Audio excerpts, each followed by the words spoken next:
Hello, I'm Julia Hankins. I'm a children's wellbeing consultant, and also I train and mentor other kids yoga teachers to work with children in a variety of wellbeing ways.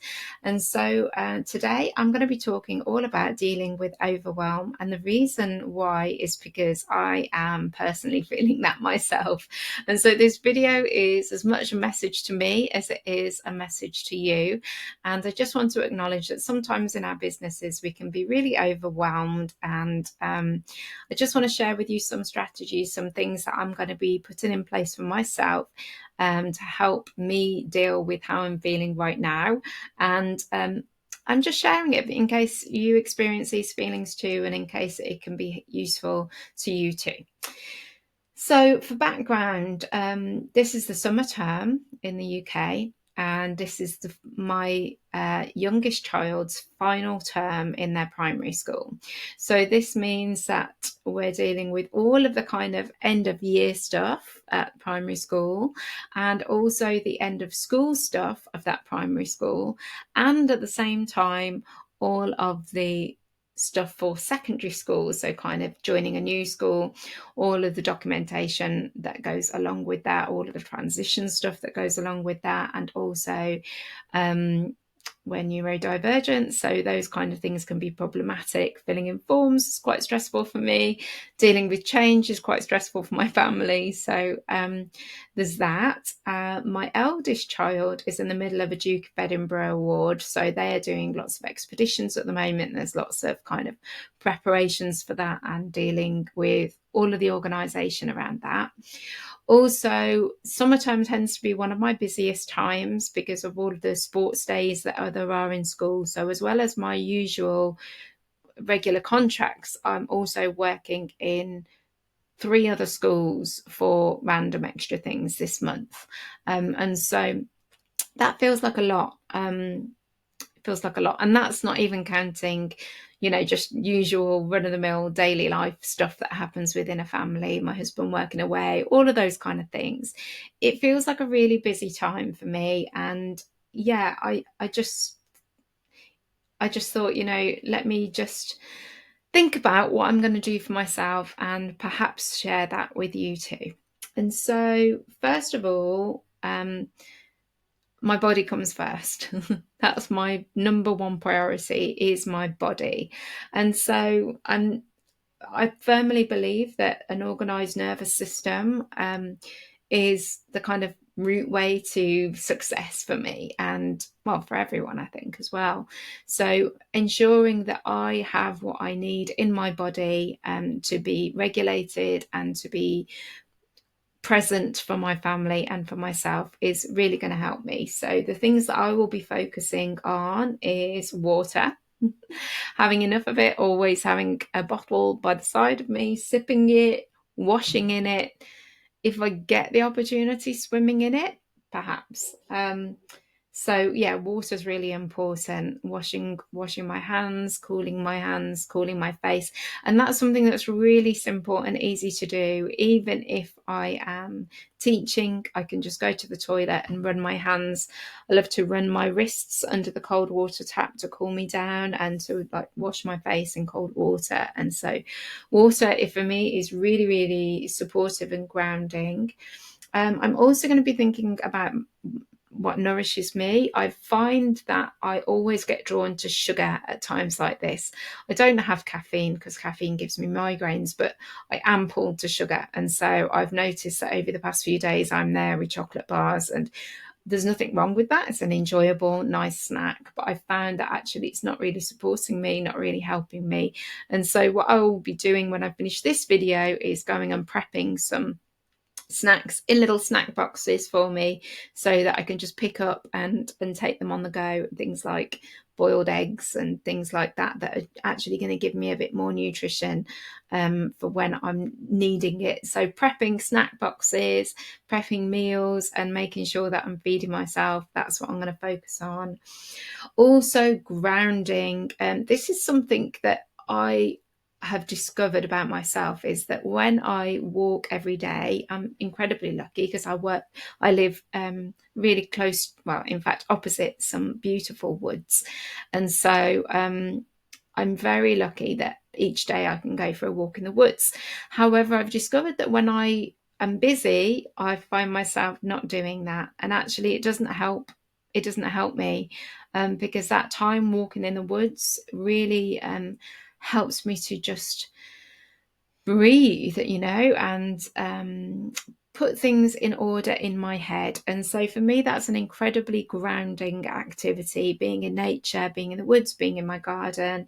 But whatever grounding is for you, so it may be that nature doesn't do it for you, but perhaps listening to music does, or reading a book, or whatever you find good for your body. And along with that movement, I found that when I get busy, I get tempted to stop my exercise classes. And I'm sure you're probably watching along going, of course, this is really obvious. I'm a well-being specialist myself. I already know this. Why are you saying it? But I found that it's really easy to forget this and to tell other people about it, but forget it yourself. And things like not managing to go to your usual yoga class, or not managing to do your usual exercise classes, or walking or cycling, or whatever it looks like for you. It can be easy to drop those things by the wayside. Or I find that when I'm busy, I lose track, and I can easily stop doing the things that I know support me. So prioritizing my body first, and movement being one of those, and sleep. Oh my goodness, sleep.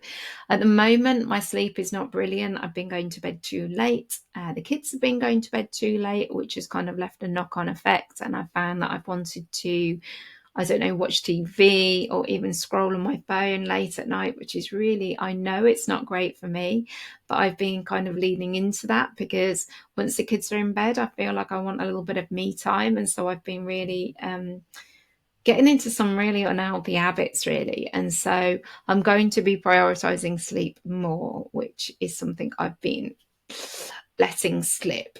So that's body first. And then another thing that I'm going to be thinking about is all about my thoughts. So and the things that I tell myself. Now, I can be a bit of an all or nothing thinker. Goes down to me being neurodivergent, but actually I think many people do struggle with this too. So whether you're neurodivergent or not, I think this is relevant. I can sometimes think in a very all or nothing way. So what that looks like for me is, oh, well, I don't have time to go to my class. I'm actually busy at that time, so I can't go to do that body balance class, or body combat class, or my yoga class, or functional strength, or whatever it is. And today I was supposed to go to functional strength, which is a weight training class that I've been really loving, actually. But as I'm going into perimenopause, I find weight training very, very important, and something that I find tricky. But I wasn't able to go to it today. Now, in my head, I'm very much like, oh, well, I can't do that today. I can't exercise today. And so what I'm trying to do is flip it and think, okay, I can't commit to that thing, but that doesn't mean I can't do the whole thing. Okay. So for example, today, what that meant was, instead of doing an hour class, actually 45-minute class, I didn't have the capacity to do that, but I did have capacity for a half an hour walk at a different time. And so it's, instead of thinking, well, I can't do that whole thing, think about what can I do. So I may not be able to, I really like journaling. I may not be able to spend half an hour journaling, but I can spend 5 minutes and just write down what I'm grateful for. Or I can listen to a mindfulness app, or listen to a meditation for a few minutes. So it's, if you can't do the big thing that you would really like to do, can you do a smaller version of that thing? So yeah, that's all or nothing thinking. And another thing that I'm going to be aware of, which is kind of started to sneak in, is comparison. Oh my goodness. Sometimes I can really compare myself to other people and think, well, how are they managing it? How does everybody else manage to juggle all of these balls and still look well presented and well put together, and I'm just falling out the door in my looking like I'm wearing my pajamas. Well, I'm not, but most of my clothes do look like pajamas, and there's nothing wrong with that. But comparison to other people, well, I love that phrase, comparison is the thief of joy. So I'm trying to be more aware of that at the moment. And also criticism, not just of myself, although that can happen a lot, but also of my children, of other people, other random people. I can get caught up in a real kind of realm of critical thinking, criticism thinking. When I'm feeling overwhelmed, it feels like I want to complain about everything, And so just being aware of my body and of my mind and of what's happening there. So the third thing that I'm going to be doing is loosening my standards. This has already begun, not intentionally though, but I'm going to be more intentional about it. But basically, the laundry is stacking up. I mean, I think my eldest child's expeditions have definitely fed into that, but also just so many clothes, just it's never ending laundry. They're piling up. The house is a lot messier than usual. My youngest child's very creative and always really likes to have some sort of craft project on the go. And I try to have, I'm not a complete clean freak, but I try to have a tidy home because I find that helps me to feel calm. But actually, sometimes it's okay for it to be, for me to say some parts of my house are messy. For me personally, I like some parts of my house to be calm. Like we have a room at the front of our house is our lounge. That's a kind of like relaxation room where we snuggle down and watch TV and have a bit of calm time there. I like that room to be tidy because that's a bit, calm, and I like our bedroom to be tidy. But recently I'm like, can I be okay with the fact that the room at the back of our house, which is our kitchen dining room, can I be okay with the mess that's in there? And the answer is yes, because at the moment just don't have capacity to be on top of that at the moment. And there's lots of camping stuff out and lots of craft stuff out and laundry, and I'm just being okay with that at the moment. So I'm lowering my standards with my house. I'm also thinking of things like I usually like to be quite on top of things with my emails, checking them at least twice a day. But I'm thinking, can I just check them once a day? And you may think, can you even make it further? Can you just check your emails 3 times a week and reply to them then? And maybe put a little responder on it saying, I aim to respond to emails within this amount of time, so that it's managing the expectations of people who have emailed you, if email is an issue for you. It's not too much of an issue for me, to be honest, but I'm definitely going to be cutting back my emailing time and going from twice a day to once a day. So another thing to think about is like, I like this image of like us all juggling, juggling all these balls. And some of you will have heard this metaphor before, I'm sure. Some of the balls are glass, some of the balls are rubber. And it's figuring out which balls are rubber that you can drop and which balls are glass that you need to, really still catch. And so for me and my family and my life, the rubber balls are my house and how messy or tidy it is, and my own standards of like neatness and stuff like that. But my glass balls are my own mental, physical health and that of my children and my husband too. And so I'm thinking, which balls can I let go of and which balls do I not want to let go of, because that would just spiral and make things a lot worse. And so the last thing that I am going to be thinking about for me personally, and may be helpful for you too if you also are experiencing overwhelm, is my boundaries. I'm going to be boundarying up. So where am I leaking energy and attention that I can pull back? And so for me, I've noticed there's a particular WhatsApp group that I'm in where people are doing a lot of complaining, and I can very easily get drawn into that and get drawn into that. Oh, that's terrible. I can't believe that happened, or I can't believe the way they've organized that. It's really easy for me to leak my attention in that way, and it can drag me down into kind of a negative way of viewing things, and also just a waste of my time.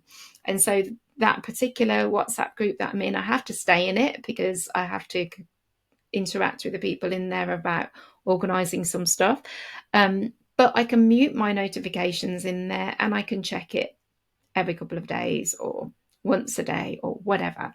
So my boundary is going to be up there. I also realized that my boundaries around social media have really just not been there recently. I've been checking social media more than I would like to. And so I'm going to boundary up there, and I'm going to be setting times for the day, and I'm going to use my little timer, which I have here.